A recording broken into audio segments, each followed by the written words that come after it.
உடல் பருமன் ஜாஸ்தி இருக்குன்னு வைங்க, அவங்களுக்கு இங்கே இந்த தொண்டை பகுதியில் இருக்கக்கூடிய அந்த மசில்ஸ் எல்லாமே ரொம்ப ஃப்ளாபியாக இருக்கும். அப்போது அவங்க இது சுப்பைன் பொசிஷனில் படுக்கும்போது அது அப்படியே ரிலாக்ஸ் ஆகிடுச்சின்னு வைங்க. ஸோ அப்போ அந்த இடத்துல உங்களுக்கு அந்த சுவாசம் எடுக்கும்போது அந்த மசில்ஸும் சேர்ந்து வைப்ரேட் ஆகும். ஸோ அதோடைய சத்தம் தான் நமக்கு அந்த ஸ்னோரிங் சவுண்டாகவே நமக்கு கேட்கக்கூடியது. இப்போது இந்த மாதிரி நாசல் செப்டல் டீவியேஷன் இருக்குது. இன்னும் சில நேரத்தில் பார்த்திங்கன்னா சைனசைட்டிஸ்ன்னு சொல்லுவோம்.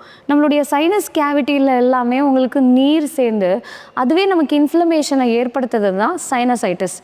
இப்போ அந்த மாதிரி நமக்கு கன்ஜஷன் இருந்தால் கூட நமக்கு இந்த மாதிரி, அதனால தாங்க சளி பிடிச்சிக்கிச்சினாலே நம்ம குழந்தை கூட தூங்கும் போது கொர்ன்னு சத்தம் கேட்கறது காரணம் அந்த கேவிட்டியில் இருக்கக்கூடிய ஃப்ளூயிட் நம்ம ப்ரீதிங் சவுண்டோடு சேர்த்து அது ஸ்னோரிங்காக நமக்கு கேட்கக்கூடியது.